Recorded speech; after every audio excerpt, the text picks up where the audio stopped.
UP की जिस महिला जज ने चीफ जस्टिस को पत्र लिखकर इच्छा मृत्यु की मांग की थी और बहुत सारे आरोप लगाए थे, बेहद गंभीर आरोप लगाए थे, उस मामले पर अब सीजेआई का एक्शन शुरू हो गया है। क्या है पूरी कहानी, विस्तार से जानेंगे। उधर मध्य प्रदेश के पूर्व मुख्यमंत्री शिवराज सिंह चौहान ने चीफ जस्टिस को पत्र लिखा है और छात्रों को क्षमा करने की अपील की है। मामला बड़ा दिलचस्प है, ध्यान से देखिएगा। वहीं कांग्रेस पार्टी ने देश की जनता के सामने अपना आंचल पसारने का फैसला कर दिया है, जो कि राजनीति में, भारतीय राजनीति को पूरी तरह से बदल देने में बेहद महत्वपूर्ण हो सकता है कांग्रेस का यह फैसला। पूरे मसले पर अच्छे से बात करेंगे। इसके साथ ही बात करेंगे कांग्रेस सांसद धीरज साहू की, जिनके यहां पर 300 करोड़ से अधिक रुपया कैश पकड़ा गया। नोटों को देखते ही हमारे दिमाग में चलने लगता है कि यह चोरी का पैसा है, लूट का पैसा है, और उस पर भी यदि किसी विपक्षी के यहां नोट दिख जाए तो गोदी मीडिया तुरंत उसे काला धन घोषित कर देता है। खुद देश के प्रधानमंत्री इस बार किसी ट्रोल की तरह काम करते हुए नजर आए, उस पर भी बात करेंगे। अब धीरज साहू को लेकर कुछ नई कहानी सामने आई है, इसे ध्यान से देखिएगा। बेहद आसान भाषा में इस पर भी बात करेंगे और अंत में हल्की सी चर्चा इन मैडम की करेंगे। नाम तो आप जानते ही होंगे, अंजना ओम मोदी, माफ करिएगा अंजना ओम कश्यप। कांग्रेस प्रवक्ता ने सरेआम मंच पर इनके दिमाग से बीजेपी का नैनो चिप निकाल कर दिखा दिया। यह मसला बड़ा दिलचस्प है, ध्यान से देखिएगा। बातचीत शुरू करने से पहले आप सभी से अनुरोध है कि यदि आपने पहली बार देख रहे हैं तो फेसबुक पर हमारे पेज को फॉलो और लाइक करिए, यूट्यूब पर सब्सक्राइब करके घंटा बजा दीजिएगा टन से। देश को गोदी मीडिया के जहर से बचाने और आम आदमी की आवाज को बुलंद करने में हो सके तो हमारे सहायक बनिए। इस क्यूआर कोड या फिर मोबाइल नंबर का प्रयोग करते हुए हमें आर्थिक रूप से मजबूत करने का प्रयास जरूर करें। बहुत बहुत धन्यवाद। और हाँ, वीडियो को लाइक, शेयर तथा चैनल को सब्सक्राइब करने वाला काम शुरुआत में ही कर लिया करिए, ये हमारे लिए बहुत ही जरूरी होता है। हमने अपनी पिछली कई वीडियोस में कहा था कि देश में कम से कम दो चीजें जनता के हाथ में होनी चाहिए, सबसे पहले मीडिया और दूसरे नंबर पर राजनीतिक दल। यदि मीडिया जनता के सहयोग से चलेगा तो वो जनता की बात करेगा, किसी के दबाव में नहीं आएगा, किसी सेठ की चाटुकारिता नहीं करेगा, किसी दल की चाटुकारिता नहीं करेगा। ठीक उसी तरह से हमने ये बात भी कही थी कि वर्तमान भारत की यह आवश्यकता है कि राजनीतिक दलों को जनता के सामने अपनी झोली पसारनी चाहिए। ऐसे वक्त में जब इलेक्टोरल बॉन्ड का खेल चल रहा हो, एक ही पार्टी को भर भर के हजारों करोड़ रुपया मिल रहा हो, करोड़ों करोड़ का बॉन्ड अरबपति लोग पार्टियों को दान दे रहे हो, तो निश्चित तौर पर पार्टियां भी उनका कर्जा उतारेंगी और सूद समेत उतारेंगी। अब कोई राजनीतिक पार्टी यदि किसी धन्ना सेठ का कर्जा उतारेगी तो अपना गांव का खेत बेचकर तो करेगी नहीं, आप जनता से ही वसूलेगी जब सत्ता में आएगी। तो ऐसे में जरूरी है सेठों से मुक्त मीडिया और सेठों से मुक्त राजनीतिक दल। और यह कोई नया प्रयोग नहीं है, बहुत सालों से बहुत सारी पार्टियों ने इसी के सहारे खुद को जिंदा रखा है और सरकारें भी चलाई हैं। हम अक्सर ये चर्चा भी करते हैं कि देश में आजकल कमजोर विपक्ष की खूब बात होती है, लेकिन यह चर्चा नहीं होती कि विपक्ष कमजोर किस तरीके से है। एक तरफ सत्ता पक्ष की मदमस्त जांच एजेंसियां हैं, पूरा का पूरा मीडिया पर कंट्रोल है, किसी भी हथियार का प्रयोग करने से पहले कोई नैतिक विचारधारा नहीं है, किसी संविधान को देखना नहीं है। चुनाव जीतने के लिए किसी भी हथकंडे का प्रयोग खुलकर कर लिया जाता है।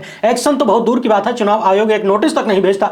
और वर्तमान की सत्ताधारी दल के पास भर भर के पैसा है, इतना पैसा है कि पीएम केयर फंड का हिसाब तक देने से सरकार डरती है। देश के प्रधानमंत्री के नाम पर देश की जनता से पैसा मांग लेते हैं कोरोना के नाम पर, और पूरा पैसा गटक कर बैठ जाते हैं। हिसाब देने की बारी आती है तो कहने लगते हैं कि यह प्राइवेट फंड है। लोगों ने यहां तक सवाल उठाया कि सेठ की कंपनियों में जो बेनामी पैसा लगा है, कहीं वो पीएम केयर फंड वाला पैसा ही तो नहीं है। अब जब हिसाब नहीं मिलेगा तो लोग अपने मन का तिकड़म तो लगाएंगे ही। सवाल तो उठता ही है, उठेगा कि हिसाब क्यों नहीं दिया जा रहा है। प्रधानमंत्री मोदी ने जनता से जो पैसा लिया उसका हिसाब क्यों नहीं देते। बहरहाल कुल मिलाकर आज की सच्चाई यह है कि भारतीय जनता पार्टी के पास भर भर के पैसा है, इतना पैसा है कि अगले कई सालों तक यदि पैसा न भी मिले, एको पैसा न मिले, तब भी बहुत सारे चुनाव निपटाए जा सकते हैं। वहीं दूसरी तरफ कांग्रेस समेत तमाम पार्टियां हैं जो कंगाली की राह पर बढ़ती हुई दिख रही हैं। इलेक्टोरल बॉन्ड की वजह से आरोप यह भी लगता है कि जो लोग भी विपक्षी दलों को चंदा देते हैं, सरकार को इसकी जानकारी होती है और फिर ऐसे लोगों के यहां छापेमारी करने लगती हैं सरकार की अपनी एजेंसियों के माध्यम से, और चंदा देने वालों पर दबाव बनाया जाता है कि विपक्षी पार्टियों को मत दो,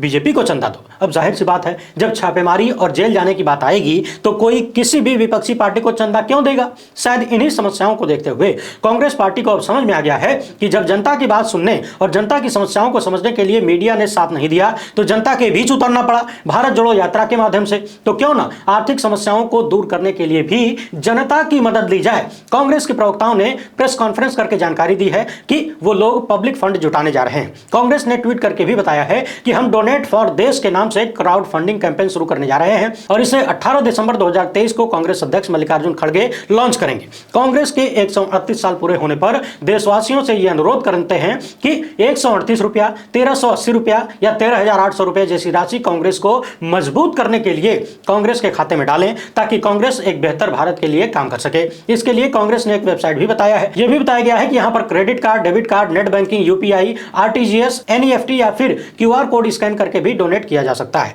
बशर्ते डोनेट करने वाला व्यक्ति भारत का नागरिक होना चाहिए और उसकी उम्र कम से कम 18 साल होनी चाहिए। इसके साथ ही दान करने वालों को धन्यवाद पत्र भी दिया जाएगा। यहाँ एक बात तो है कि यदि किसी भी राष्ट्र को क्रोनी कैपिटलिज्म यानी सेठों के कब्जे से बचाना है तो मीडिया और राजनीतिक दलों को सेठों के कब्जे से अलग रखना ही पड़ेगा। हालांकि ये मैं बिल्कुल नहीं कह रहा हूं कि कांग्रेस को आर्थिक मदद देने से देश सेठों के चंगुल से आजाद हो जाएगा, या फिर कांग्रेस कभी भी सेठों के इशारे पर काम नहीं करती थी या नहीं करेगी, या फिर अभी जिन राज्यों में सरकारें हैं वहां नहीं करती है। लेकिन इतना तो आसानी से समझा जा सकता है कि यदि सेठ के हवाई जहाज से राजनीति नहीं उड़ेगी, सेठ के खर्चे पर दिन में 10 कपड़े नहीं बदलेगी और सेठ के पैसे से प्रचार नहीं करेगी, तो फिर सेठ के हिसाब से कानून बनाने और सेठ के नाम देश कर देने का कोई कारण भी नहीं होगा, कोई मजबूरी नहीं होगी सेठ के सामने झुकने की। आज विपक्षी पार्टियों की जो हालत है, हो सकता है जब ये सत्ता में आए तो आज वाली सत्ताधारी दल की भी यही हालत कर दें। उस वक्त भी कमजोर विपक्षी पार्टियां, खासकर आर्थिक रूप से कमजोर विपक्षी पार्टियों को जनता का दरवाजा खटखटाना ही पड़ेगा।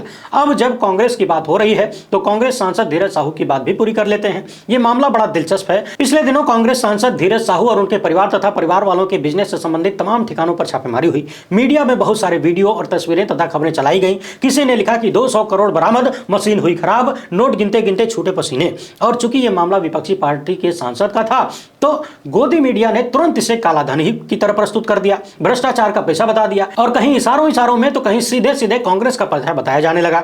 जबकि छापेमारी करने वाली एजेंसी ने कहीं भी कुछ भी नहीं कहा कि यह पैसा कैसा है। यानी जो जांच कर रहा है, जिसने छापेमारी की, उसने कहीं नहीं कहा कि यह पैसा ईमानदारी का है कि चोरी का है कि काला धन है या फिर किसी राजनीतिक पार्टी का है। लेकिन मीडिया ने जनता के बीच ये बात पहुंचाने की सफल कोशिश कर ली कि धीरज साहू के यहाँ जो पैसा मिला वो सब काला धन है और कांग्रेस पार्टी का चोरी का किया गया पैसा है। और यह खबर सामने आते ही बीजेपी आईटी सेल के गुर्गे एक्टिव हो गए, लगे पूछने, कहने लगे कि अब इस पर कोई यूट्यूब वाला पत्रकार नहीं बोल रहा है। हालांकि हमने 1-2 वीडियो में इसकी चर्चा की थी, लेकिन हमने ये साफ साफ कहा था कि यह पैसा पकड़ा गया है, इसका मतलब यह नहीं है कि यह काला धन है या फिर कौन सा धन है, और यदि कुछ गड़बड़ है तो बेमुरव्वत कार्रवाई होनी चाहिए। अब इस मामले पर कांग्रेस सांसद धीरज साहू ने खुद ही एक इंटरव्यू में कुछ बेहद महत्वपूर्ण बातें कही हैं। उनका कहना है कि यह सारा पैसा मेरा नहीं है, यह पैसा मेरे परिवार के फर्मों का है, यानी कंपनियों का है। इसमें छिपाने वाली कोई बात नहीं है। मैं विश्वास के साथ कह रहा हूं कि अगर इनकम टैक्स ने छापा मारा है तो मैं हर एक चीज का हिसाब दूंगा।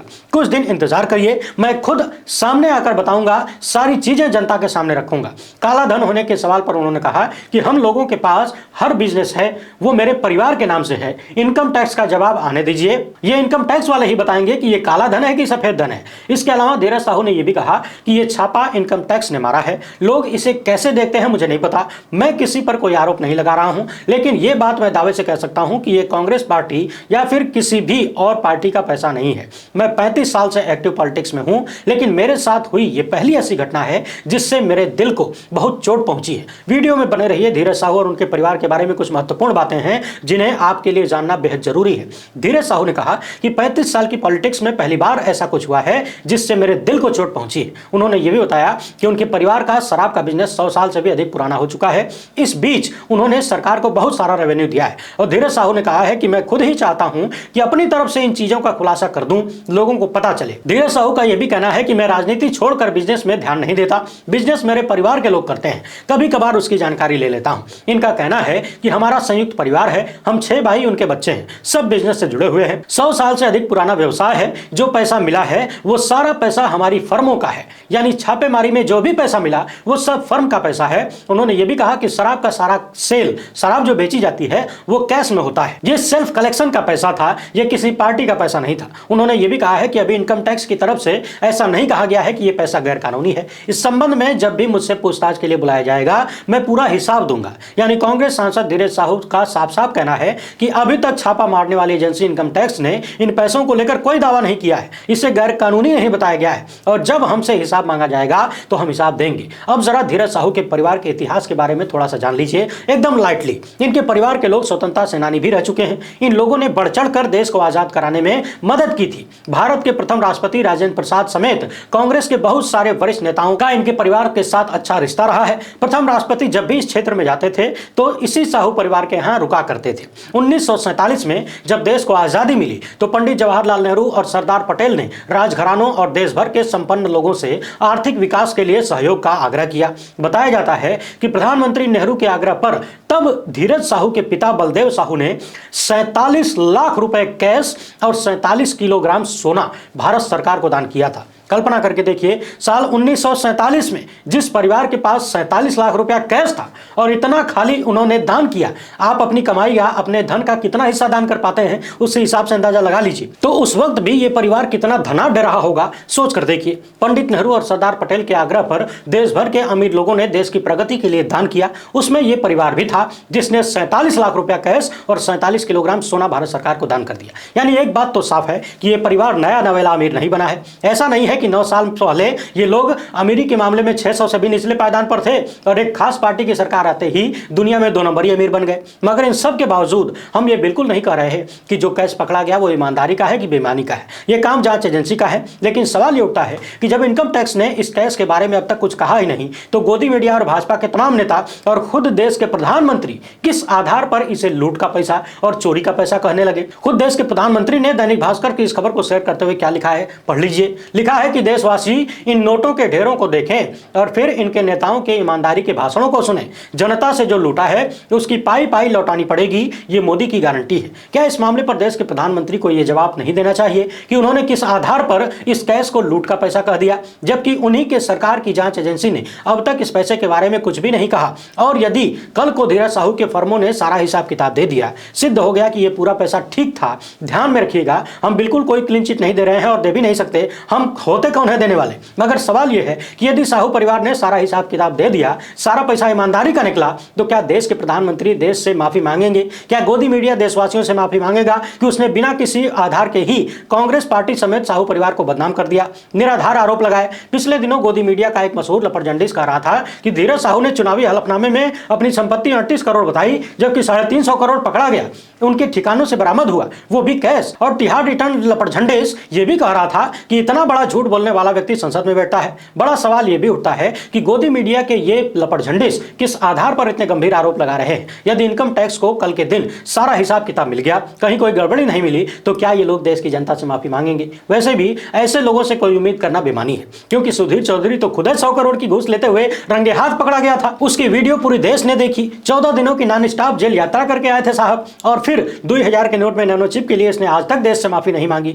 बहरहाल जांच एजेंसी जब तक कुछ कह न दे और जब तक दोनों पक्षों की बात सामने ना आ जाए, तब तक किसी निष्कर्ष पर पहुंचना ठीक नहीं है। इस मामले में आगे इंतजार करने की जरूरत है। मगर सवाल तो उठता ही है कि जिस देश के प्रधानमंत्री कोरोना के टाइम पर, यानी आपदा में अवसर निकालते हुए एक सिस्टम बनाते हैं, एक अकाउंट बनाते हैं, पूरे देश से उस अकाउंट में पैसा लेते हैं, राहत के नाम पर, देश की मदद के नाम पर पीएम केयर फंड बनाया जाता है, लेकिन उस पैसे का हिसाब नहीं देते हैं। कहते हैं कि वो प्राइवेट है, यानी देश की जनता से जो पैसा मांगा उसका हिसाब देने के लिए तैयार नहीं है। जबकि विपक्षी सांसद के यहाँ यदि छापेमारी होती है, पैसा पकड़ा जाता है, तो उसकी खबर शेयर कर देते हैं। जबकि इनकम टैक्स ने अब तक कुछ भी नहीं कहा कि पैसा कैसा है। वैसे एक बात और है, कांग्रेस पार्टी तथा उनसे संबंधित लोगों को इस तरह के मामलों में जरा एक्टिव रहने की जरूरत है। धीरज साहू की तरफ से यह जवाब काफी देर से आया है, और जितनी देरी हुई तो उसका फायदा गोदी मीडिया और बीजेपी के बड़े बड़े नेताओं ने, यहां तक कि देश के प्रधानमंत्री ने भी माहौल बनाने में और कांग्रेस को बदनाम करने में उसका प्रयोग किया है। यहां एक बात और समझने वाली है,